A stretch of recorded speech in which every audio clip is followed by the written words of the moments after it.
రండి మనము ఆరాధనలో ప్రవేశించడానికి ముందుగా దేవుని యొక్క వాక్యాన్ని ధ్యానించుకుంటాం. आइए आराधना में प्रवेश करने से पहले परमेश्वर के वचन पे हम ध्यान देंगे.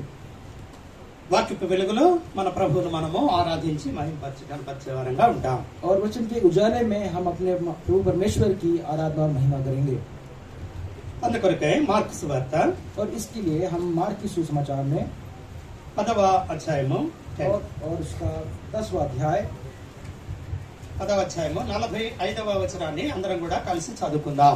45 और 10 का जो 45 वचन भाग है, ये सब इस वचन को हम सब मिलकर पढ़ेंगे. మార్కు సువార్త 10వ అధ్యాయము 45వ వచనం. और मार्क उसका 10वां अध्याय उसका 45 वचन అందరం కలిసి చదువుకుందాం. और सब मिलकर इस वचन भाग को पढ़ेंगे. మనిషి కుమారుడు పరిచారం చేయించుకొనుటకు రాలేదు కానీ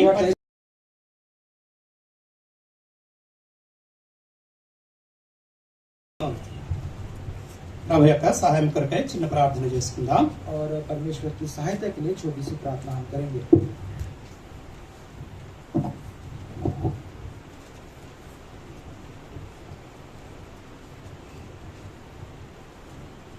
కృపగల దేవా, దయగల తండ్రి, పరిశుద్ధుడా, कृपा दयालु और पवित्र परमेश्वर, ఈ ఘనమైన నామాన్ని బట్టి నీకే స్తుతులు చెల్లిస్తూ ఉన్నాం తండ్రి. आपके महान नाम के लिए आप ही को हम स्तुति धन्यवाद की भेंट चढ़ाते हैं. ఇంతవరకు కూడా పాటలు పాడడానికి మీరే మాకు సహాయం చేశారు. अब तक आपने गीत गाने में आप ही ने हमारी सहायता मदद की है. పాటల ద్వారా మీరే మహిమ పొందారని నమ్ముతూ ఉన్నాం తండ్రి. और इस विश्वास की गीतों के द्वारा आपने आप महिमा पाई है.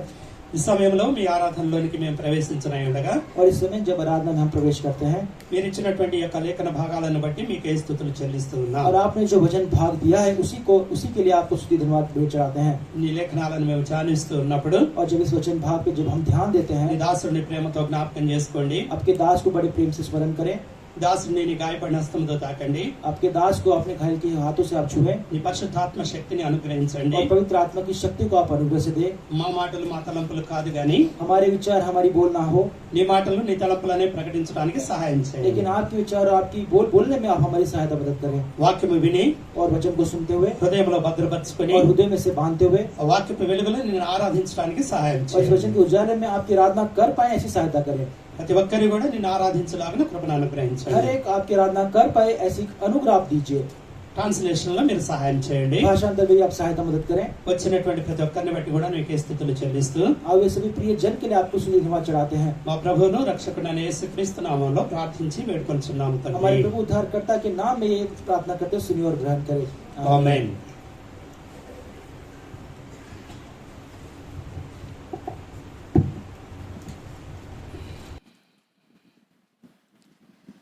మార్క్స్ వార్త 10వ అధ్యాయము मार्कुस 10 उसका 10 अध्याय 45వ వచనంలో మనం చూసినప్పుడు और उसके 45 वचन में हम जब देखते हैं, ప్రభు ఈ భూమి మీదకి రావడానికి గల కారణాన్ని ఆయన తెలియజేస్తూ ఉన్నాడు. और परमेश्वर इस भूमि में किस लिए आए उसका कारण यहाँ पर लिया गया है. ఎందుకు తాను ఈ భూమి మీదకి వచ్చాడో और किस लिए इस संसार में उस भूमि पर आए, రెండు విషయాలను ప్రభు ఇక్కడ తెలియజేస్తూ ఉన్నాడు. और दो विषयों में प्रभु हमसे कह रहा है. ఇక్కడ తనను తానే మనిషి కుమారుడుగా దేవుడు ప్రకటించుకుంటున్నాడు. और यहाँ पे अपने आप को मनुष्य के पुत्र के नहीं संबोधित कर रहा है. మానవులమైనటువంటి మనలాగనే और मनुष्य के नहीं हम जैसे जो लोग हैं, తాను కూడా మానవ శరీరాన్ని ధరించుకున్నటువంటి వాడుగా ఉన్నాడు. और उसने भी इस मनुष्य के शरीर को धारण करने वाला वो बन गया. మనలాగనే ఆకలి దప్పులను కలిగి ఉన్నటువంటి వాడుగా ఉన్నాడు. और हमारे लिए भूख प्यास से वो जूझा है.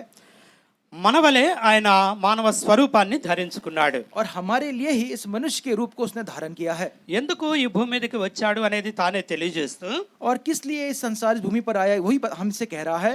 మనిషి కుమారుడు పరిచారం చేయించుకొనుటకు రాలేదు కానీ और वो इसलिए नहीं आया कि आप सेवा टहल करे, తాను దేవుని యొక్క కుమారుడుగా, लेकिन अपने परमेश्वर के पुत्र के नाई మనుష్య కుమారుడుగా, और मनुष्य के पुत्र के नाई మానవులందరి చేత और मनुष्य हर एक के लिए పరిచారం చేయించుకొనుటకు రాలేదు కానీ लेकिन उनसे सेवा टहल करने के लिए, लेकिन తనకు అవసరమైనటువంటి పనులన్నీ కూడా और उनकी आवश्यकता सारी जो काम है ఇతరుల చేత చేయించుకొనుటకు రాలేదు కానీ और उसके काम को दूसरों से और कराने के लिए नहीं, తాను పరిచారం చేయడానికే వచ్చానని చెబుతూ लेकिन ఉన్నాడు. उनकी सेवा टहल करने के लिए ही वो आया है. తను తన జీవితకాలం అంతా కూడా वो अपने सारे जीवन भर మానవులమైన మన కొరకు मनुष्य हम जो लोगों के लिए ఎంతగానో ప్రేమించి और इतना ही हमसे प्रेम करते हुए మనకి పరిచర్య చేయడానికి ఆయన వచ్చాడు అని చెప్పి తెలియజేస్తున్నాడు. और हमसे ये कह रहा है कि मैं तुम्हारी सेवा करने के लिए आया हूँ. ఇది మొదటి కారణముగా ఆయన తెలియజేస్తూ ఉన్నాడు. और ये पहला कारण है जो हमसे कह रहा है।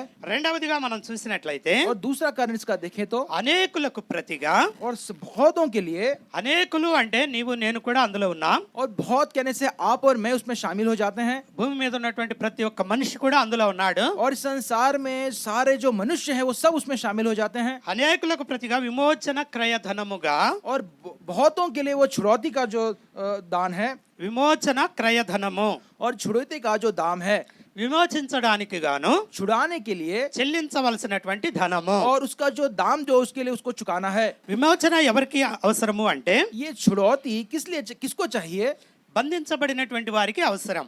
और जो बंदी हैं उनकी वो जरूरत है। ఆ బందీల నుంచి విడిపించడానికి, और जो उस दासत्व में, जो उस बंदीपन में हैं, उनको छुड़ाने के लिए కొంత క్రయధనం అనేటువంటిది చెల్లించాలి. और उनको उसका दाम चुकाना पड़ता है। ఆ క్రయధనం ఏంటో కాదు గాని, और वो दाम क्या है कहने से, అది ధనము బంగారము వెండి కాదు గాని, और वो जो दाम है वो सोना चांदी नहीं है, తన ప్రాణమేనని చెప్పి ఇక్కడ తెలియజేస్తూ ఉన్నాడు. लेकिन उसका वो प्राण ही उसने दे दिया है। ఆ రీతిగా इस प्रकार అనేకులకు ప్రతిగా और सबों के लिए విమోచన క్రయధనముగా और छुड़ौती का दाम తన देते हुए, ప్రాణమును ఇచ్చుటకు వచ్చానని చెప్పి యేసుక్రీస్తు ప్రభువారు తెలియజేస్తూ और ఉన్నాడు. हमसे ये कह रहा है कि छुड़ौती का दाम देने के लिए मैंने अपना प्राण दे दिया है। తన ప్రాణాన్ని మన కోసం అర్పించడానికి ఆయన వచ్చాడు. और अपने प्राण को हमारे लिए देने के लिए संसार में वो आया है। ఇక్కడ ప్రభు రెండు విషయాలు తెలియజేస్తూ ఉన్నాడు. और यहाँ पे परमेश्वर हमसे दो विषय कह रहा है। మొదటిది తను పరిచర్య చేయడానికి వచ్చానంటున్నాడు. और कह रहा है कि मैं सेवा करने के लिए आ रहा हूँ। రెండవది తన ప్రాణాన్ని అర్పించడానికి వచ్చాను और అంటున్నాడు. दूसरा कहता है कि मैं अपने प्राण को अर्पण करने के लिए आया हूँ। విక్రయము అంటే और जो छुड़ौती कहने से, సెల్లింగ్. हाँ, और जो दाम चुकाना जो कहते हैं, जो बेचना के कहने से, ఆ విక్రయము అంటే అమ్మడము, और बेचना जिसे कहते हैं, ఆ క్రయము అంటేనేమన్నా కొనడం. और भाई। उसका, हाँ, और एक बेचना है और उसे खरीदना है, ये क्रम है। ఆ రీతిగా इस క్రయ प्रकार విక్రయాలు అనేటువంటివి ఈ భూమి మీద చాలా జరుగుతూ ఉంటాయి. और इस प्रकार ये बेचने की जो चीजें संसार में होती रहती है। మనం అనేక వస్తువులను మనం కొనేవారంగా ఉంటాం. और हम भी बहुत सारी वस्तुओं को खरीदते हैं। మనకు అవసరమైనటువంటి వస్తువులు అనేకులు అమ్మేవారుగా కూడా ఉన్నారు. और हमारे जो रोज की आवश्यकता को बेचने वाले भी बहुत से लोग होते हैं। అయితే लेकिन ఆదాము దేవుని యొక్క ఆజ్ఞను ధిక్కరించి और आदम ने जो है परमेश्वर की इस आज्ञा का उल्लंघन करते हुए పాపం అనేటువంటి దాన్ని జరిగిస్తూ వచ్చాడు. और इस पाप को उसने इस संसार में कर दिया है। ఆ పాపము ద్వారా మానవులందరినీ కూడా సాతానుకు అమ్మివేసినటువంటి వాడుగా ఉంటూ ఉన్నాడు. और इस पाप के कारण शैतान ने हम सबको बेच दिया है। పాత నిబంధనలో మనం గమనించినప్పుడు और नए जो पुराने करार में धर्मशास्त्र में हम देखते हैं तो, नियम में देखते हैं तो, ఈ విక్రయానికి సంబంధించినటువంటి అనేక సందర్భాలను మనం చూడగలం. और इस जो बेचते हैं, जो बेचने के इस हर एक प्रकार के इस अंश को हम देख पाते हैं। నూతన నిబంధనలో మనం చూసినప్పుడు और नए करार में जब देखते हैं, యేసుక్రీస్తు ప్రభువారు క్రయాన్ని చెల్లించినటువంటి సందర్భాలను మనం చూడగలం. और प्रभु यीशु मसीह इस क्रम को जिन्होंने जो किया है उसके बारे में देख सकते हैं। ఆ క్రయం ఏంటో కాదు గాని, और ये जो खरीदना जो है वो और क्या है कहने से, తన ప్రాణమునే ఆయన అర్పిస్తూ వచ్చినటువంటి వాడుగా और ఉన్నాడు. अपने प्राण को उसने वो दाम के नहीं दे दिया है। కొరింథీయులకు రాసిన మొదటి పత్రికని మనం చూస్తే, और कुरिन्ती को जो पहली पत्रिका लिखी गई उसमें अगर देखें तो, కొరింథీయులకు రాసిన మొదటి పత్రిక 6వ అధ్యాయం, और कुरिन्ती को लिखी गई पहली पत्रिका उसका 6वां अध्याय 6వ అధ్యాయము 20వ వచనాన్ని మనం చూసినట్లయితే, और 6 के 20 वचन भाग को देखेंगे तो, ఇక్కడ వ్రాయబడినటువంటి మాట, और यहाँ पर ये इस वचन भाग में ये लिखा गया है, విలువ పెట్టి కొనబడిన వారు గనుక మీ దేహముతో దేవుని మహిమపరచుడి. क्योंकि दाम देकर मोल लिए गए हो इसलिए अपनी देह के द्वारा परमेश्वर की महिमा करो। ఇక్కడ మనము ఎలాంటి వారమని మనకు తెలియజేయబడుతున్నది అంటే, हम किस प्रकार के हैं यहाँ पे हमें ये बताया जा रहा है। మనము విలువ పెట్టి కొనబడినటువంటి వారము. हम सब लोग जो हैं एक दाम लेकर मोल लिए गए हैं। విలువ పెట్టి మనల్ని కొన్నాడు ప్రభువు. और परमेश्वर ने इस दाम को चुकाकर हमें खरीद लिया है। కొనడానికి అమ్మేవాళ్ళు ఉండాలి కదా. और लेकिन बेचने के लिए जो अगर बेचने वाले भी चाहिए ना। ఎవరి దగ్గర కొన్నాడు అంటే, और किससे ये खरीदा है? సాతాను దగ్గర కొంటూ వచ్చాడు. और हमको शैतान से खरीद लिया है। ఎప్పుడైతే ఆదాము పాపం చేస్తూ వచ్చాడు, और जब कभी आदम ने वो पाप किया, ఆ పాపం అనేటువంటిది మానవులందరికీ కూడా వర్తించింది. और ये पाप जो करने के द्वारा सारे जो मनुष्य है वो बिक गए थे। ఆ పాపము నుంచి మనల్ని విడిపించటానికి గాను, और इस पाप से फिर हमें वापस छुड़ाने के लिए, విమోచనగా और एक उसको छुड़ाने के लिए కొంత క్రయధనాన్ని ప్రభు చెల్లించాడు. और उसको खरीदने के लिए एक दाम दिया है తన ప్రాణాన్నే పెడుతూ और వచ్చాడు. वो दाम उसका प्राण ही है తన ప్రాణాన్ని ఇచ్చి और अपने प्राण को देते हुए మనల్ని కొన్నాడు ఆయన. और हमको उसने खरीद लिया है। కాబట్టి మనం ఏం చేయాలి అంటే तो फिर हमें क्या करना విలువ होगा? పెట్టి కొనబడినటువంటి మనము क्योंकि ये दाम देके जो हमें खरीद लिया है उसके लिए మన దేహముతో हमारा जो देह है, शरीर है, మనం దేవుణ్ణి మహిమపరిచేటువంటి వారంగా ఉండాలి. अपने परमेश्वर की महिमा करने वाला बनना है। మరొక మాటను మనం చూసినట్లయితే और एक बात को देख सकते हैं ఇదే కొరింథీయులకు రాసిన మొదటి పత్రిక और इसी पहली कोरिन्थी की पत्रिका में 7వ అధ్యాయము और उसका 7वां अध्याय 23 और उसका 23 वचन 23వ వచనం. और 7 का 23 वचन కొరింథీయులకు రాసిన మొదటి పత్రిక 7వ అధ్యాయం 23వ వచనం. और पहली कोरिन्थी को लिखी पत्रिका उसका 7 उसका 23 वचन भाग। మీరు విలువ పెట్టి కొనబడిన వారు కనుక మనుషులకు దాసుడి కాకుడి. तुम दाम देकर मोल लिए गए हो, मनुष्य के दास ना बनो। విలువ పెట్టి మనల్ని కొన్నాడు గనక और क्योंकि दाम देकर हमें खरीद लिया है इसलिए అంటే సాతానికి దాసులుగా ఉన్నాం. इसके पहले शैतान के उस दासत उस बंदी में हम సాతాన్ थे, యొక్క బంధకాల్లో చిక్కి ఉన్నాం. उसके बंदी गृह में हम थे యేసుక్రీస్తు ప్రభువారు మనల్ని విడిపించాడు. और प्रभु यीशु मसीह ने हमें वहां से छुड़ा लिया। అయితే మనం ఏం చేయాలి అంటే దేవుణ్ణి మహింపరిచే వారంగా ఉండాలి. और हमें क्या करना है कि परमेश्वर की महिमा करने वाले बनना है। అంతే కాదు గాని इतना ही नहीं, ఇక్కడ వ్రాయబడినటువంటి మాట यहाँ पर ये बात लिखी गई है మనుషులకు దాసులుగా ఉండవద్దు అంటున్నాడు. और कहता है मनुष्य के दास ना बनो। ఎందుకంటే మనల్ని విడిపించింది ఎవరు కాదు. और हमें यहाँ पे छुड़ाने वाला कौन है? कोई और नहीं है ఏ మనిషి కూడా మనల్ని విడిపించలేదు. और कोई किसी मनुष्य ने हमें नहीं छुड़ा लिया। కాబట్టి మనుషులకు మనం దాసులుగా ఉండకూడదు. इसीलिए मनुष्य के दास हमें नहीं बनना है। మనల్ని విడిపించినటువంటి దేవునికే దాసులుగా ఉండాలి. जिसने हमें छुड़ा लिया ऐसे परमेश्वर की हमें दास उसका दास बनना है। పాపము ద్వారా సాతానికి దాసులుగా ఉన్నటువంటి మనల్ని और पाप के द्वारा शैतान के दास हम जब बने थे, తన लेकिन ప్రాణాన్ని విమోచన క్రయధనముగా చెల్లించి और लेकिन अपने प्राण को उसका एक दाम देते हुए उसको उस दाम को अर्पण करते हुए విలువ పెట్టి మనల్ని కొన్నటువంటి ప్రభువుని और मोल लेके जो खरीदे, ऐसे हमारे परमेश्वर ने, మనం మహింపరిచే వారంగా ఉండాలి. ऐसे परमेश्वर को महिमा करने वाले बनना है। దేవునికే మనము దాసులుగా ఉండే వారంగా ఉండాలి. और उसी परमेश्वर के उस दास हमें बनना है। కొన్ని అంశాలను మనము ఆరాధన కొరకై చూసుకుందాం. और कुछ अंश को आराधना के पक्ष में देखेंगे।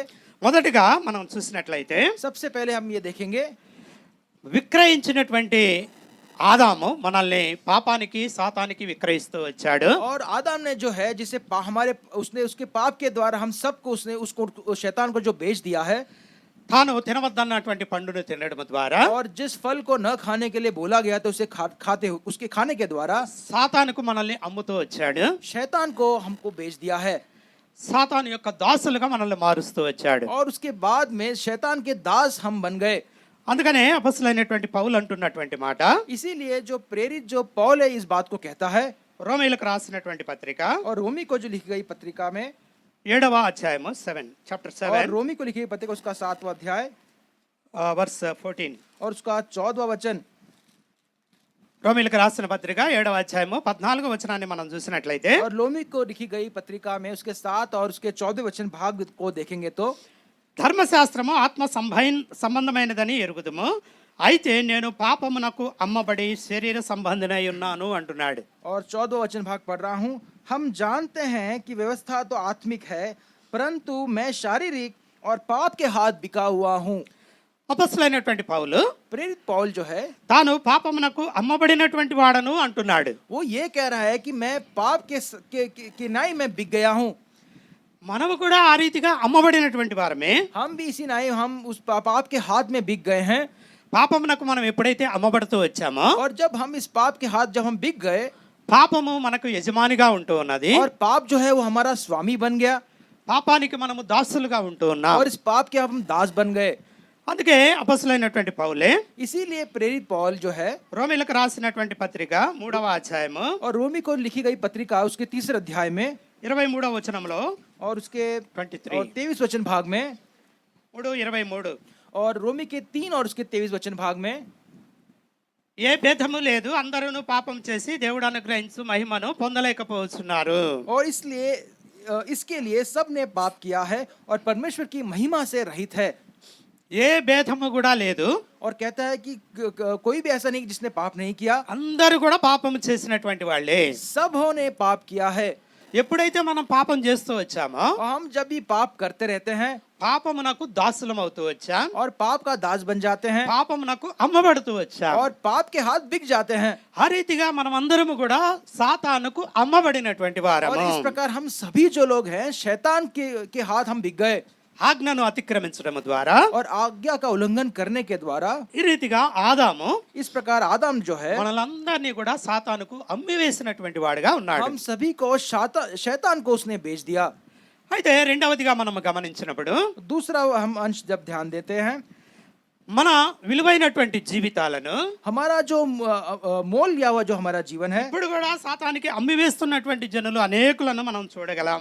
अभी भी हम देख सकते हैं कि ऐसे बहुत से लोग हैं जो इस अमूल्य जीवन को शैतान को बेच देते हैं। లోకంలో ఎన్నో రకాలైనటువంటి ఆశలు ఉన్నాయి. और इस संसार में कितने प्रकार की आशाएं रहती हैं। శరీరాశ ఉంది, शरीर की आशा होती है, నేత్రాశ ఉన్నది, आंखों की अभिलाषा होती है, జీవపు డంబం అనేటువంటిది ఉన్నది. और जीविका का घमंड भी होता है। వీటన్నిటిని సాతాను మనకు చూపిస్తూ ఉన్నాడు. इन सभी को शैतान हमें दिखाता रहता है। ప్రభువును అనుసరించాల్సినటువంటి మనము हमें जो प्रभु को स्मरण करना, हम जो लोग हैं అనేక సందర్భాల్లో వీటి వైపు చూస్తూ और कई विषय में ऐसे इस रीति देखते हुए వీటి వైపుకు ఆకర్షించబడి और इन सबों पे आकर्षित होते हुए శరీర కోరికలను నెరవేర్చుకోవడానికి और शरीर की आशाओं को पूरा करने के लिए చూడడం ద్వారా ఆశలను నెరవేర్చుకోవడానికి और आंखों के द्वारा देखी गई उस आशा को पूरा करने के लिए జీవపు డంబాన్ని కలిగి ఉండడానికి और जीविका का घमंड अपने अंदर रखने के लिए ఇష్టపడి और इसको अपने को प्रिय जानते हुए సాతాను వైపుకి మనల్ని మనం నడిపించుకుంటూ ఉన్నాం. और शैतान की ओर हम चलते जाते हैं। ఆ రీతిగా మనల్ని మనమే అమ్మివేసుకుంటూ ఉన్నాం. और इस प्रकार हम भी अपने आप को बेच देते हैं। మన ఆశలను మనం నెరవేర్చుకోవడానికి हमारी आशा को पूरा करने के लिए దేవుణ్ణి మనం దూరపరుచుకుని और परमेश्वर को दूर करते हुए సాతానుకు దగ్గర అవుతూ शैतान के नजदीक आते हुए సాతాను యొక్క బంధకాలలో చిక్కుకుంటూ और शैतान की उस बंदीगृह में अपने आप को बांधते हुए తనకి దాసులుగా మారుతున్నటువంటి జీవితాలు అనేకం ఈ దినాల్లో ఉంటూ ఉన్నాయి. और इस संसार में देखते हैं कि अपने जीवन को एक दासत्व के जीवन में बनाने वाले कितने ही हमारे पास उदाहरण है। ఒక ఉదాహరణను మనం एक చూసినట్లయితే उदाहरण को देख सकते हैं, ఆదికాండము 25వ అధ్యాయము और उत्पत्ति का 25 उसका 25वां अध्याय, ఆదికాండము 25వ అధ్యాయము उत्पत्ति 25 22వ వచనం నుంచి మనం చూసినట్లయితే और उसके 22 वचन को देखेंगे तो క్షమించండి 27 क्षमा करें 27 वचन भाग होगा। 25వ అధ్యాయం 27వ వచనం నుంచి మనం చూసినట్లయితే उत्पत्ति के 25 अध्याय के 26 और 27 वचन भाग देखेंगे तो ఆ చిన్నవారు ఎదిగినప్పుడు ఏసావు వేటాడుటయందు నేర్పరి అయి అరణ్యవాసిగా ఉండను, యాకోబు సాధువై గుడారములలో నివసించుచుండెను. और 27 वचन भाग है, फिर वे लड़के बढ़ने लगे और आसफ तो वनवासी और होकर चतुर शिकार खेलने वाला हो गया, पर याकूब सीधा मनुष्य था और तंबुओं में रहा करता था। ఇస్సాకు రెబ్కాలకు ఇద్దరు కుమారులు ఉన్నారు. और इसहाक और रेबेका को 2 पुत्र थे, ఏసావు ईसाव जो था యాకోబు. और याकूब। ఏసావు ఎటువంటి వాడనేది ఇక్కడ మనం చూస్తూ ఉన్నాం. और यासफ किस प्रकार का व्यक्ति है देख सकते हैं, వేటాడటంలో చాలా నేర్పరిగా ఉన్నాడు, और शिकार करने में बहुत ही वो चतुर था, అరణ్యంలో నివసించేటువంటి వాడుగా ఉంటూ ఉన్నాడు. जंगल में रहने वाला रहा था। యాకోబు ఏమన్నా సాధువుగా ఉంటూ ఉన్నాడు, लेकिन याकूब जो एक सीधा मनुष्य था గుడారాల్లో నివసించేటువంటి వాడుగా ఉన్నాడు. और तंबुओं में रहा करता था।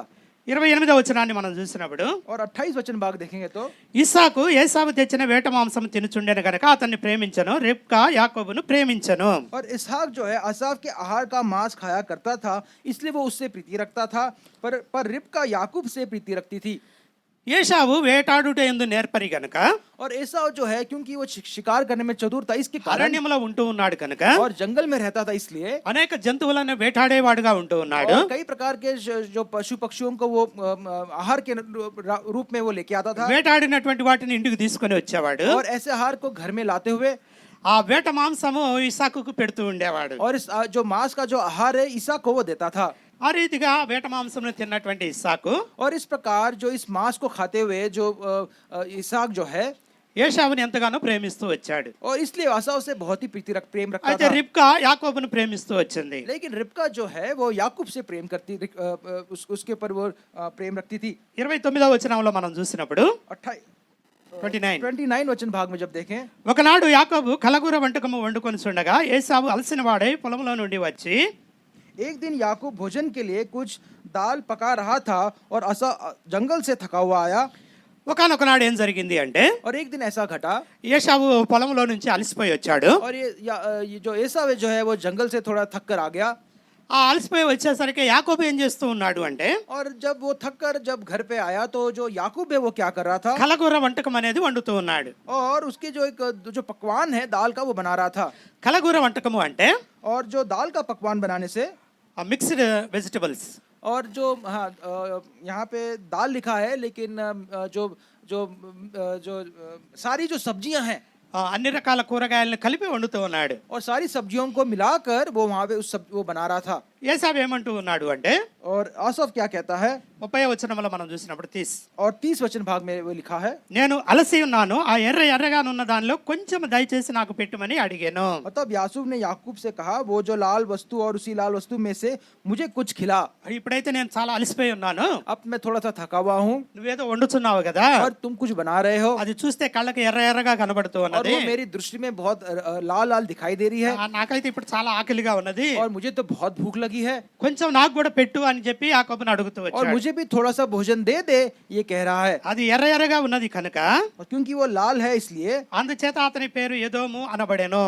और इसलिए उसका जो नाम है अदोम रखा गया, ఏసావు యొక్క పేరే ఎదోము. और ईसाव का नाम ही अदोम है, ఎదోము అంటే ఎర్రని అని అర్థం. और असफ का नाम ही वो लाल जो है वो कहा जाता है। ఆ వంటకాన్ని చూసినప్పుడు అది ఎర్రగా కనబడింది గనక, और क्योंकि जब उसने इस भोजन की ओर देखा और वो लाल दिखाई दिया इसके దాన్ని कारण, ఆశిస్తూ వచ్చాడు గనక और उसको खाने की इच्छा रखा इसलिए, అతనికి ఎదోము అని పేరు పెట్టబడింది. और इसलिए उसका नाम जो है अदोम रखा गया।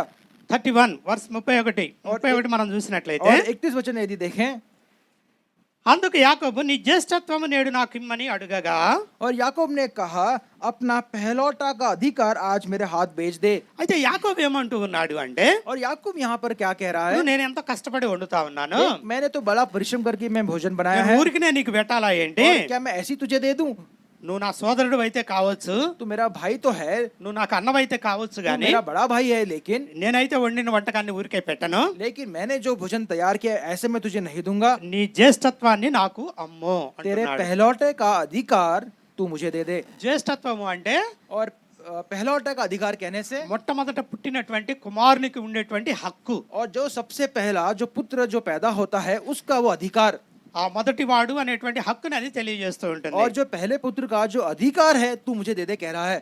ఈ హక్కు ఉన్నప్పుడు ఏమవుతుంది అంటే, और जब ऐसा अधिकार जब सबसे पहले पुत्र के पास, उससे क्या होता है, తండ్రి చనిపోయిన తర్వాత और पिता की मृत्यु के बाद, బిడ్డలు ఆ ఆస్తిని పంచుకునేటప్పుడు और जो बच्चे हैं जब उसके सारे धन संपत्ति जब उनको उसको पाने के लिए ఎవరైతే జ్యేష్ఠ కుమారుడు ఉంటాడో जो भी सबसे पहला पुत्र जो होता है, 2 రెట్ల భాగం ఇవ్వాలి అతనికి. और उसको 2 भाग उसका देना है।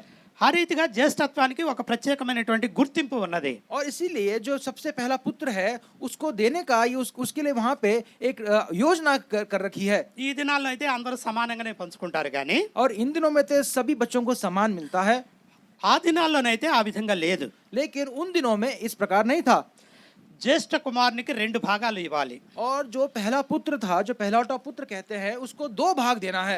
యాకోబు అడుగుతూ వచ్చాడు, और याकूब ये कहते आया నీ జ్యేష్ఠత్వము నేడు నాకిమ్ము అని. तेरे पहलौठे का अधिकार तू मुझे दे दे। అందుకు ఏసావు ఏమంటున్నాడు అంటే, और एसाव ने क्या कहा, 32వ వచనం और 32, 32 वचन में लिखा है, నేను చావబోతున్నాను కదా, జ్యేష్ఠత్వము నాకెందుకనేను, देख मैं तो अभी मरने पर हूँ, इसलिए पहलौठे का अधिकार मेरा क्या लाभ, मुझसे मेरा क्या लाभ होगा। బహుశా చాలా ఎండలో వచ్చి ఉంటాడు, और बहुत ही धूप में वो आया होगा, ఎంతో అలసిపోయి వచ్చాడు, और बहुत ही थका मंदा आया होगा, నేను చావబోయేటువంటి స్థితిలో ఉన్నాను, और ऐसा है कि उसकी मरने की परिस्थिति है, నువ్వు గాని ఆ వంటకం నాకు పెట్టకపోతే నేను చనిపోతాను, और यदि ये भोजन तू मुझे ना दे तो मैं मर जाऊंगा, చనిపోయిన తర్వాత జ్యేష్ఠత్వం నాకు ఉంటే ఏంటి లేకుంటే और ఏంటి. यदि मैं मर भी जाऊं तो इस पहलौठे के अधिकार का मैं क्या, मेरे लिए उसका क्या लाभ है। కాబట్టి జ్యేష్ఠత్వాన్ని ఇవ్వడానికి తాను ఇష్టపడినటువంటి వాడుగా ఉన్నాడు. और इसीलिए अपने इस पहलौठे के अधिकार को देने की इच्छा उसने रखी है। 33వ వచనాన్ని మనం చూసినట్లయితే, और 33 वचन को देखेंगे तो, యాకోబు నేడు నాతో ప్రమాణం చేయమనెను, అతడు యాకోబుతో ప్రమాణం చేసి అతనికి జ్యేష్ఠత్వమును అమ్మివేయగా. और याकूब ने कहा मुझसे अभी शपथ खा, अतः उसने उससे शपथ खाई और अपने पहलौठे का अधिकार याकूब के हाथ बेच डाला।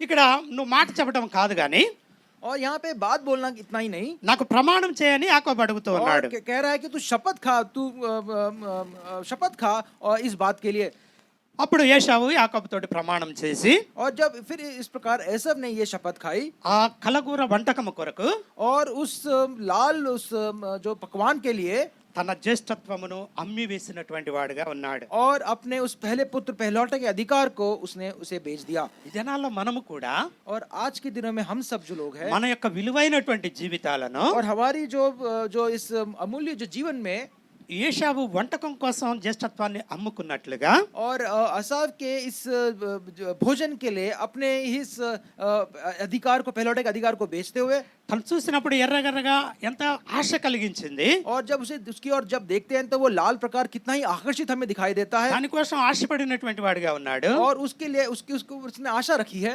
తన జ్యేష్ఠత్వాన్ని అమ్ముకున్నటువంటి వాడుగా ఉన్నాడు. और अपने उस अधिकार को उसने बेच दिया है. మనము కూడా మన జీవితాలను సాతానుకు అమ్ముకునేటువంటి వారంగా ఉన్నాం. और हम भी इसी प्रकार अपने जीवन को शैतान को बेच दिया है. మనము కూడా ఎన్నో ఆశలకు లోనయ్యేటువంటి వారంగా ఉన్నాం. और हम भी कितनी सारी आशाओं के इस लोभ में हम आ गए हैं.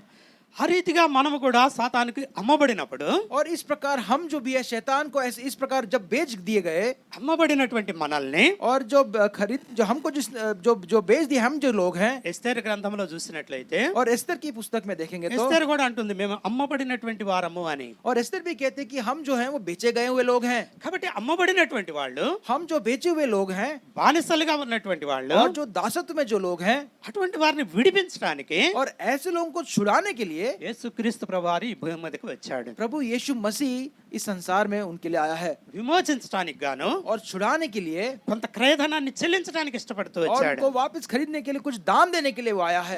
నువ్వు తీసుకున్నావు కదా, నీ దగ్గర ఉన్నారు కదా, और ये तो शैतान से कि ये तो तेरे पास है अब है ना, వీళ్ళందరూ నా ప్రజలు, ये सारी मेरी प्रजा है వీళ్ళందరినీ కూడా నాకు అప్పచెప్పు, और इन सभी को तू मुझे दे दे, నీకెంత కావాలో నేను ఇస్తాను. मुझे जो चाहिए वो मैं दे दूंगा. కాబట్టి ఆ కొనడానికి దేవుడు ఇష్టపడుతూ వచ్చాడు. और उसे खरीदने के लिए परमेश्वर ने अपनी इच्छा प्रकट की है.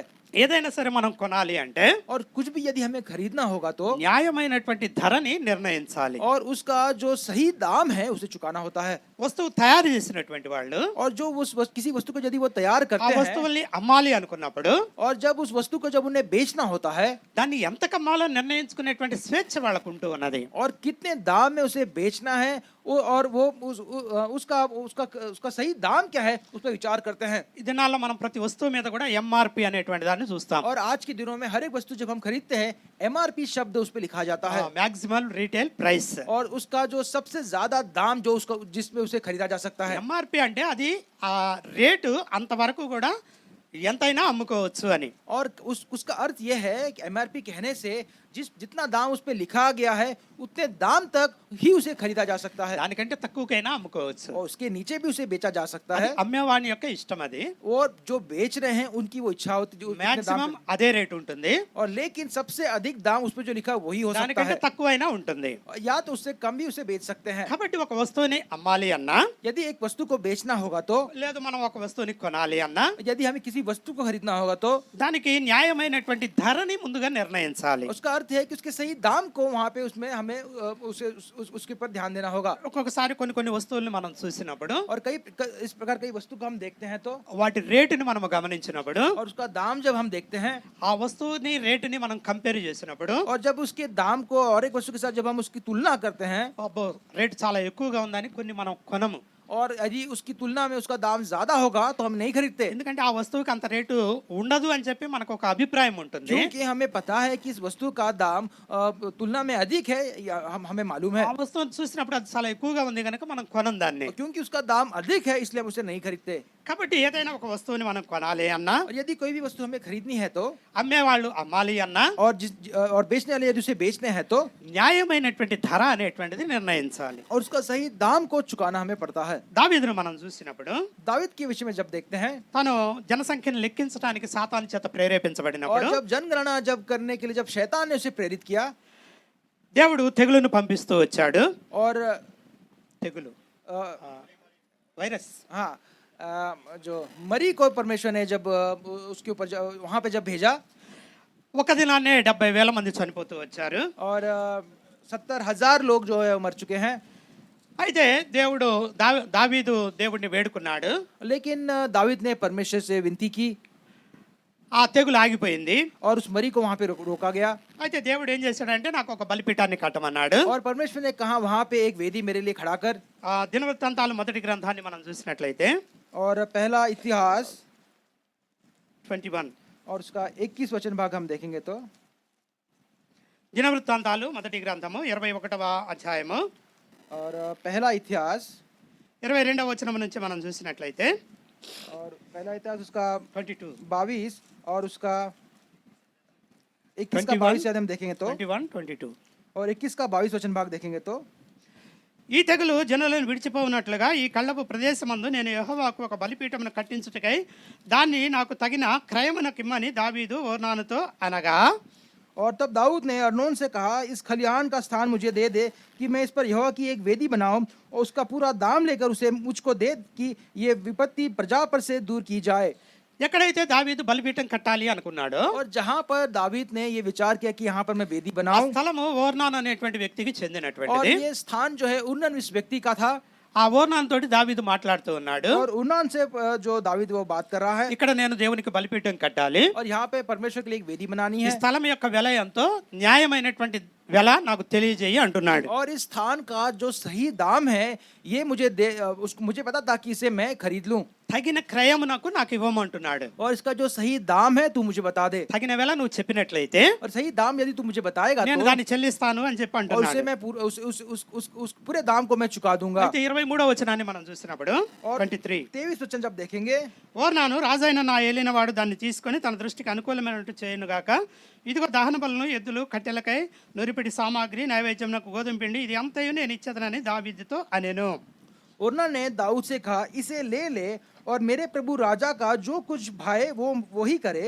सुन मैं तुझे होम बलि के लिए बैल और ईंधन के लिए दवने का हथियार और अन्न बलि के लिए गेहूं ये सब मैं देता हूँ। అయితే ఓర్నాన్ ఏమంటూ ఉన్నాడంటే यहाँ पे ओर्नान क्या कह रहा है? దావీదు తోటి दाऊद से कह रहा है నువ్వు మాకు రాజువి కనుక क्योंकि तू मेरा राजा है इसलिए నువ్వు నాకేమి ఇవ్వాల్సిన అవసరం లేదు. तुझे मुझे देने की कोई जरूरत नहीं है। ఈ స్థలాన్ని నువ్వు తీసుకొని ये स्थान को तू ले ले। ఇదిగో దహన బలి కోసం నేను ఇంకా ఎద్దులను కూడా ఇస్తాను నీకు. और कह रहा है कि इस होम बलि के लिए मैं बैल भी दूंगा కట్టెలను కూడా నేను ఇస్తాను. और ईंधन भी मैं दूंगा నైవేద్యానికి గోధుమ పిండి కూడా ఇస్తాను. और इसके लिए अन्न बलि के लिए योग्य गेहूं भी मैं दूंगा ఇవన్నీ కూడా నేను ఇస్తాను అని చెప్పి అంటున్నాడు. और ये सब मैं दूंगा कह रहा है। అయితే దావీదు ఏమంటున్నాడు అంటే दाऊद क्या कहता है? 24వ వచనాన్ని మనం చూస్తే और 24 में जब वो देखते हैं రాజైన దావీదు అట్లు కాదు నేను నీ సొత్తును ఊరక తీసుకొని యెహోవాకు దహన బలులను అర్పించను న్యాయమైన క్రయధనం ఇచ్చి దాన్ని తీసుకొందునని ఓర్నానుతో చెప్పి और राजा दाऊद ने अर्नोन से कहा नहीं मैं अवश्य इसका पूरा दाम ही देकर इसे मोल लूंगा जो तेरा है उसमें यहोवा के लिए नहीं लूंगा और ना संत में इनके होम बलि चढ़ाऊंगा। అయితే దావీదు ఏమంటున్నాడు అంటే और दाऊद यहाँ पे क्या कह रहा है? అలా నేను ఊరికే తీసుకోను और इसे मैं ऐसे ही नहीं ले ఊరికే सकता తీసుకొని దేవునికి నేను బలిపీఠం కట్టను. और ऐसे ही बिना दाम लेते हुए परमेश्वर की वेदी में यहाँ पे नहीं बनाऊंगा న్యాయమైనటువంటి క్రయధనం ఇచ్చి నేను తీసుకుంటాను అంటున్నాడు. और इसका पूरा जो सही दाम है उस पूरे दाम को चुका कर ही मैं इसे लूंगा। న్యాయమైనటువంటి క్రయధనం और उसका न्याय का जो सही दाम है ఒక వస్తువుని మనం కొనాలి అన్నా और एक वस्तु को यदि खरीदना है तो ఆ అమ్మేవాడు అమ్మాలి అన్నా और अगर किसी और बेचने वाले को यदि उसे बेचना है तो న్యాయమైనటువంటి క్రయధనం ఉంటుంది. और उसका जो सही दाम उसका होता है। పాపములో చిక్కుకున్నటువంటి మనల్ని और पाप के जो दासत्व में हम जो बंद जो गए हैं విడిపించడానికి हमें छुड़ाने के लिए ప్రభు క్రయధనాన్ని చెల్లిస్తూ వచ్చాడు. परमेश्वर ने उसका दाम चुकाया है అది న్యాయమైనటువంటి క్రయధనముగా ఉండాలి. और वो सही दाम उसका न्याय का वो दाम था। ఈ క్రయధనాన్ని గురించి దేవుడు మనకు తెలియజేస్తున్నటువంటి మాట और इस दाम के लिए परमेश्वर हमसे ये बात कह रहा है। జకర్యా గ్రంథాన్ని మనం చూసినట్లయితే और जकरिया की पुस्तक को हम देखेंगे तो జకర్యా గ్రంథము जकरिया की पुस्तक 11వ అధ్యాయము 11 और जकरिया का पुस्तक उसका 11वां अध्याय వర్స్ 13 और 13वां वचन। జకర్యా గ్రంథము 11వ అధ్యాయము 13వ వచనాన్ని మనం చూస్తే और जकरिया का 11वां वचन भाग हम देखेंगे तो యెహోవా यहोवा ఎంతో అబ్బురముగా వారు నాకేర్పరిచిన క్రయధనమును కొమ్మని వారికి పారవేయమని నాకు ఆజ్ఞయగా నేను ఆ 30 తులముల వెండిని తీసుకొని యెహోవా మందిరములో కొమ్మరికి పారవేసి తిని। और 11 का जो 13वां वचन भाग पढ़ रहा हूँ।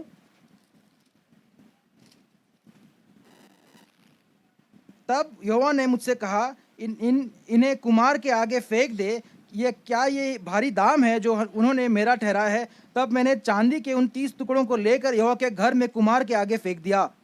ఇక్కడ మనం గమనించినట్లయితే यहाँ पर ये ध्यान देंगे तो దేవుడు తెలియజేస్తున్నటువంటి మాట परमेश्वर इस बात को कह रहा है, న్యాయమైనటువంటి క్రయధనము, और ये जो सही जो दाम है, ఈ న్యాయమైనటువంటి క్రయధనము ఎంత అంటే और इसका सही दाम क्या है कहने से, నాకు ఏర్పరిచినటువంటి క్రయధనము అంటున్నాడు.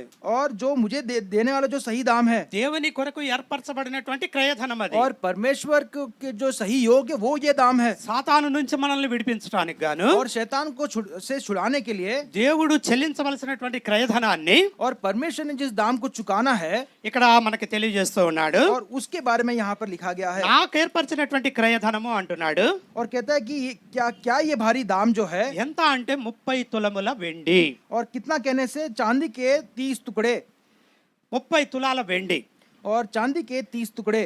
అయితే యేసుక్రీస్తు ప్రభువారు జన్మించిన తరువాత और प्रभु यीशु मसीह के जन्म के बाद ప్రతి ఒక్కళ్ళ యొక్క విమోచన కొరకు और हर एक की छुड़ौती के लिए ఆయన చెల్లించినది ఎంత అంటే, और क्या दाम उसने चुकाया है कहने से, యూదా యేసుక్రీస్తు ప్రభువారిని అమ్మివేస్తూ వచ్చాడు. और जूदा जो था उसने प्रभु यीशु मसीह को बेच दिया, 30 వెండి నాణాలకు అమ్మివేస్తూ వచ్చాడు. और 30 चांदी के सिक्कों के लिए बेच दिया है। నిర్గమకాండము మనం చూసినట్లయితే और निर्गमान की पुस्तक को हम देखेंगे तो 21వ అధ్యాయము और उसका 21 21 अध्याय, నిర్గమకాండము 21వ అధ్యాయము निर्गमान की पुस्तक 21 अध्याय 32వ వచనాన్ని మనం చూస్తే 32, और उसके 21 अध्याय के 32 वचन भाग को देखेंगे तो 32వ వచనంలో రాయబడినటువంటి మాట, 21 के 32 के वचन भाग को हम देखेंगे तो, ఆ ఎద్దు దాసినైనను పొడిచిన ఎడల వారి యజమానికి 30 తులముల వెండి చెల్లింపవలెను, మరియు ఆ ఎద్దును రాళ్లతో చావకొట్టవలెను. यदि बैल ने किसी दास या दासी को सींग मारा हो तो बैल का स्वामी उस दास के स्वामी को 30 शकेल रुपा दे और उस बैल पर पथराव किया जाए। 30 తులముల వెండి అనేది और 30 शकेल रुपा देने से, ఒక బానిస యొక్క వెల. और एक जो जो जो बैल का वहाँ पे वो दाम है, ఆ బానిస వెలకి సమానమైనటువంటి వెల और ये जो बैल जो है वो जो दास या दासी का जो ये दाम है, ప్రభు యొక్క విమోచన కొరకు నిర్ణయించబడుతూ వచ్చింది. और प्रभु की छुड़ौती के लिए ऐसा ये दाम उसका रखा गया है, మనల్ని విమోచించడానికి और हमें छुड़ाने के लिए, ప్రభు చెల్లించవలసినటువంటి और प्रभु ने जो दाम उसको जो चुकाना है उसलिए, న్యాయమైనటువంటి క్రయధనముగా और जो न्याय से उसका जो दाम ठहराया है, 30 తులముల వెండి అనేది నిర్ణయించబడుతూ వచ్చింది. और 30 जो शकेल है जो चांदी है, और उसका दाम ठहराया गया है। మత్తయి సువార్త 26వ అధ్యాయము और मत्ते उसका 36 अध्याय 15, और उसका 15 वचन भाग, 14 నుంచి చదువుదాం. 14 और from 14 और 36 का 26. 26 का 14वां से वचन से पढ़ेंगे। అప్పుడు 12 మందిలో ఒకడగు ఇస్కరియోతు యూదా ప్రధాన యాజకుల వద్దకు వెళ్ళి, నేను ఆయనను మీకు అప్పగించిన యెడల నాకేమి ఇత్తురని వారిని అడిగాను. అందుకు వారు 30 వెండి నాణెములు తూచి వానికి ఇచ్చిరి. तब यहूदा इस्करियोत ने, जो 12 चेलों में से एक था, प्रधान याजकों के पास जाकर कहा, यदि मैं उसे तुम्हारे हाथ पकड़वा दूं तो मुझे क्या होगा? उन्होंने उसे 30 चांदी के सिक्के तोल कर दे दिए। 30 వెండి నాణాలు ఇవ్వచ్చు కదా, और 30. हाँ 30 ये दे सकते हैं ना। అయితే వాళ్ళు తూచి ఇచ్చారు అని చెప్పి రాయబడింది ఇక్కడ. और वहाँ पे 30 जो है उसको तोल कर दिया है कहता है। కాబట్టి 30 తులముల వెండి और इसलिए क्या है कि 30 चांदी के सिक्के तोलकर దేవుని కొరకు నిర్ణయించబడినటువంటి క్రయధనము, और परमेश्वर के लिए उसके प्राण के लिए जो दाम जो ठहराया गया, సర్వ మానవుల యొక్క सारे मनुष्य के लिए, విమోచన కొరకు, उनके मनुष्य की छुड़ौती के लिए, యేసుక్రీస్తు ప్రభు కొరకు प्रभु यीशु मसीह के विषय में, నిర్ణయించబడినటువంటి ధర, और उसके विषय में जो दाम ठहराया गया है, సాతాను నుంచి మనల్ని విడిపించాలి అంటే और शैतान से हमें छुड़ाना है तो 30 వెండి నాణెములు, और 30 जो है वो जो सिक्के हैं।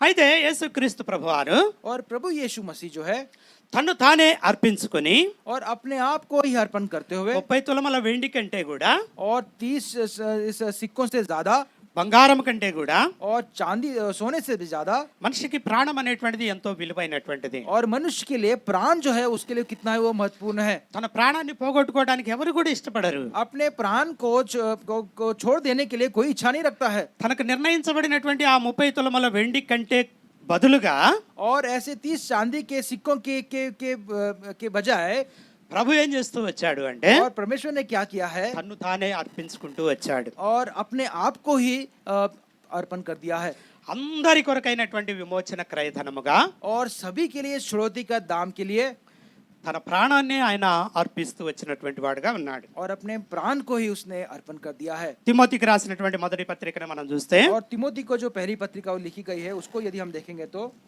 తిమోతికి రాసిన మొదటి పత్రిక 2వ అధ్యాయము तिमोथी को लिखी पहली पत्रिका उसका 2रा अध्याय 6వ వచనాన్ని మనం చూసినట్లయితే और उसके 6 वचन भाग को देखेंगे तो తిమోతికి రాసిన మొదటి పత్రిక 2వ అధ్యాయం 6వ వచనం. और तिमोथी को लिखी गई पहली पत्रिका उसका 2रा अध्याय का 6 वचन ఈయన అందరి కొరకు విమోచన క్రయధనముగా తన్ను తానే సమర్పించుకొనెను, దీని గురించిన సాక్ష్యం యుక్త కాలమందు ఇవ్వబడును ఇవ్వబడును. जिसने अपने आप को सब के छुटकारे के दाम में दे दिया और उसकी गवाही ठीक समय पर दी गई। ఈయన అందరి కొరకు, और सब के लिए ఈయన అంటే యేసుక్రీస్తు ప్రభువారు और ये किसने प्रभु यीशु मसीह ने सब के लिए అందరి కొరకు सब के लिए విమోచన క్రయధనముగా और छुटकारे का दाम देने के लिए సాతాను నుండి మనల్ని విడిపించడానికి గాను और शैतान से हमें छुड़ाने के लिए నిర్ణయించబడినటువంటి విమోచన క్రయధనము కాక और जो सही दाम जो जो ठहराया गया था उसके लिए ఇక్కడ ఏం చేస్తూ వచ్చాడు అంటే यहाँ पर क्या किया है తన్ను తానే సమర్పించుకొనెను, और अपने आप को ही अर्पण कर दिया తన है। ప్రాణాన్ని ఆయన అర్పిస్తూ వచ్చాడు. अपने प्राण को ही अर्पण कर दिया ఆ है కలువరి శిలువలో తన ప్రాణాన్ని బలిగా ఇస్తూ వచ్చాడు. और उस कलवरी क्रूस में अपने प्राण का अर्पण किया है। 30 వెండి నాణాలు కాదు గాని और केवल 30 चांदी के सिक्के नहीं అంతకంటే విలువైనటువంటి और उससे भी जो बहुमूल्य जो తన जो ప్రాణమునే चीज है, ఆయన అర్పిస్తూ जो వచ్చాడు. उसका प्राण है अर्पण कर दिया। ఇదంతా ఎవరి కోసం అంటే ये सब किस लिए किया అందరి కొరకు, हम सभी के लिए है, మనందరి కొరకు. हम सबों के लिए ఎందుకంటే మనందరినీ కూడా ఆదాము అమ్మివేశాడు. क्योंकि हम सभी को आदम ने बेच दिया था ఆదాము పాపంతో మనల్ని అందరినీ కూడా సాతానికి అమ్మివేశాడు. और आदम ने पाप से के कारण हम सभी को बेच दिया। యేసుక్రీస్తు ప్రభువారితో సాతాన్ అంటాడు, और प्रभु यीशु मसीह से शैतान ये कह रहा है ఈ లోకమంతా కూడా నాకు ఇవ్వబడింది అంటున్నాడు. और कहता है कि ये सारा संसार मुझे दे दिया गया है। లోకం అంటే మనమే.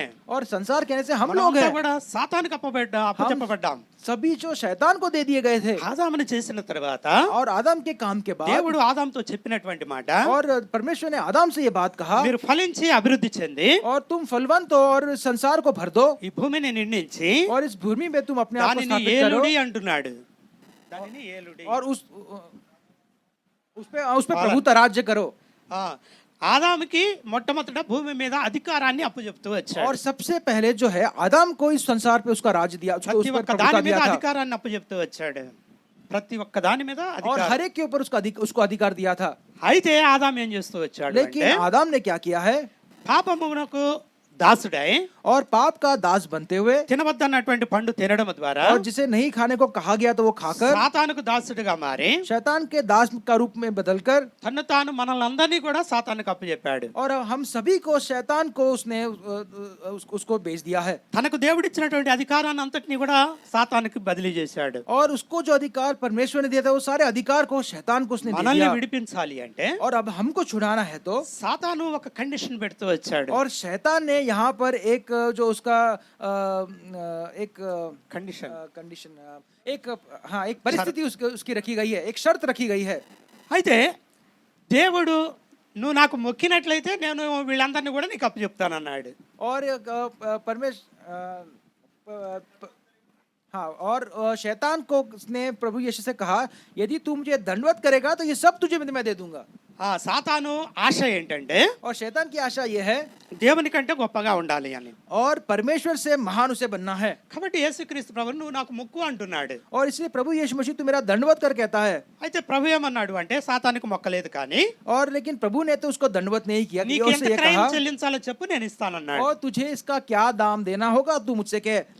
చివరికి తన ప్రాణాన్ని మన కొరకు అర్పిస్తూ వచ్చాడు. और आखिरी में अपने प्राण को हमारे लिए दे दिया है। మానవుల యొక్క విమోచన కొరకు, और मानव जाति की छुड़ौती के लिए మనందరి యొక్క విమోచన కొరకు और हमारे सभी की छुड़ौती के लिए తన ప్రాణాన్ని మన కోసం అర్పిస్తూ వచ్చాడు. और अपने प्राण को ही अर्पण कर दिया है। విమోచన క్రయధనముగా, और छुड़ौती के दाम के नाई విమోచన క్రయధనము అంటే और छुड़ौती का दाम कहने से విమోచించడానికి చెల్లించాల్సినటువంటి ధనము. और जो छुड़ाने के लिए जो उसका सही दाम चुकाना, సాతాను నుండి మనల్ని విమోచించడానికి और शैतान से हमें छुड़ाने के लिए ప్రభు తాను చెల్లించినటువంటి ధనము और परमेश्वर ने जो सही दाम जो चुकाया है తన ప్రాణమే. वो उसका प्राण ही ఆ है రీతిగా మనల్ని విమోచిస్తూ और వచ్చాడు. इस प्रकार हमें छुड़ा लिया है। మరొక మాటను మనం చూసినట్లయితే और एक बात को देख सकते हैं, పేతురు రాసినటువంటి మొదటి పత్రిక और पत्रस को ने जो पहली पत्रिका लिखी మొదటి అధ్యాయము, और उसका पहला अध्याय, పేతురు రాసిన మొదటి పత్రిక మొదటి అధ్యాయము पहला पत्रस पहला अध्याय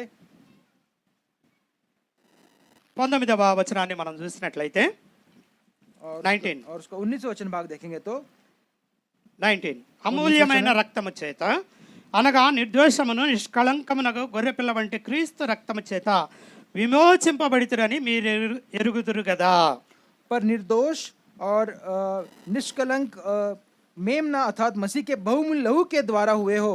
మీరు ఎరుగుదురు కదా అంటున్నాడు పేతురు. और तुम तो जानते हो ना, कहता है, మనకు తెలుసు అంటున్నాడు. और हमें पता है ये कह रहा है। ఏమిటి అంటే మనకు తెలిసింది और हमें क्या पता है ये మనం कहने से? విమోచించబడ్డాము అని. हम छुड़ाए गए हैं। ఎలా విమోచించబడ్డాము और అంటే कैसे छुड़ाए गए हैं कहने से? క్రీస్తు రక్తము ద్వారా और प्रभु यीशु मसीह के लहू से। నిష్కళంకమైన और जो निष्कलंक है నిర్దోషమైనటువంటి और जो निर्दोष है గొర్రె పిల్ల వంటి క్రీస్తు రక్తము చేత और मेमने अर्थात मसीह के द्वारा తన రక్తాన్ని మన కోసం చెల్లిస్తూ వచ్చాడు. और अपने लहू को हमारे लिए उसने ఆ बहा दिया రీతిగా है। తన ప్రాణాన్ని మన కోసం క్రయధనముగా చెల్లించి और इस प्रकार अपने प्राण को उसका दाम एक दाम के न्याय से चुकाते हुए మనలందరినీ కూడా ఆయన విడిపించినటువంటి వాడుగా ఉన్నాడు. और हम सभी को उसने छुड़ा लिया है। విడిపించి ఏం చేశాడు అంటే और छुड़ाकर क्या किया है? సంఘముగా సమకూరుస్తూ వచ్చాడు. एक कलीसिया के न्याय हमें इकट्ठा किया है। చివరిగా ఒక మాటను మనం చూద్దాం. आखिरी में एक बात को देखेंगे, అపొస్తలుల కార్యములు 20వ అధ్యాయము और प्रेरितों का काम उसका 20 अध्याय 28 और 20 का 28 वचन। 20వ అధ్యాయము 28వ వచనాన్ని మనం और చూసినట్లయితే प्रेरितों का काम उसका 20 अध्याय उसका 28 वचन भाग बढ़ेंगे। అక్కడ రాయబడినటువంటి మాట, और वहां पर ये बात लिखी गई है, దేవుడు తన స్వరక్తం ఇచ్చి సంపాదించిన సంఘము తన సంఘము అని రాయబడింది. और यहाँ पे लिखा है कि तुम परमेश्वर की कलीसिया। దేవుడు తన స్వరక్తం ఇచ్చి సంపాదించాడు. और परमेश्वर ने अपना लहू को मोल लेकर ये సాతాను कलीसिया దగ్గర को इकट्ठा ఉన్నటువంటి किया है। మనల్ని शैतान के जो बंधुत्व में हम जो लोग थे తన రక్తాన్ని ఇచ్చి और अपने लहू को देते हुए తాను సంపాదించుకున్నాడు. और अपने और हमें उसने खरीद लिया है విలువ పెట్టి మనల్ని కొన్నాడు. और एक दाम देकर खरीद लिया ఆ है। విలువగా తన ప్రాణాన్ని అర్పిస్తూ और వచ్చాడు. ये दाम जो है अपने प्राण देकर चुका కాబట్టి है। విలువ పెట్టి కొనబడినటువంటి మనము और ये तो दाम देकर हमें जो खरीदने वाले हम जो लोग हैं, మొదట్లోనే మనం చెప్పుకున్నట్లుగా और पहले ही हमने ये कहा है, దేవుణ్ణి మహింపరిచే వారంగా ఉండాలి. और परमेश्वर की महिमा करने वाला हमें बनना है। దేవుణ్ణి ఆరాధించే వారంగా ఉండాలి. परमेश्वर की आराधना करने वाला बनना है। మనల్ని విడిపించి हमें छुड़ाते हुए తన సొత్తుగా చేసుకుని और अपना स्वयं की प्रजा बनाते हुए తన సంఘములో చేర్చుకొని और उसकी कलीसिया में लाते हुए తన బిడ్డలుగా అంగీకరించి और अपने संतान ऐसा स्वीकारते हुए ఆ సాతాను బంధకాలను తెంచివేసి और शैतान की उस सारे दासत्व को को तोड़ते हुए తన బిడ్డలుగా చేసుకున్నటువంటి దేవుణ్ణి और अपना संतान बनाते हुए ఎన్నో కార్యాలను మన పట్ల జరిగిస్తూ వచ్చినటువంటి और దేవుణ్ణి कितने कार्य को हमारे पक्ष में परमेश्वर ने हमारे लिए ఈ किया। సమయంలో మనము ఆరాధించి మహింపరిచే వారంగా ఉందాం. और इस समय हम परमेश्वर की आराधना और महिमा करने वाले बनेंगे। ఆ రీతిగా దేవుడు విమోచన క్రయధనముగా తన ప్రాణాన్ని మన కొరకు పెడుతూ వచ్చాడు. और इस प्रकार परमेश्वर ने अपने प्राण को एक छुड़ौती के दाम के न्याय से चुका दिया है। విమోచించబడినటువంటి మనము और छुड़ाए हुए हम जो लोग हैं, ఆ విమోచనను మనం జ్ఞాపకం చేసుకుంటూ और इस छुड़ौती को हम स्मरण करते हुए దేవుణ్ణి ఆరాధిద్దాం. परमेश्वर की आराधना करें।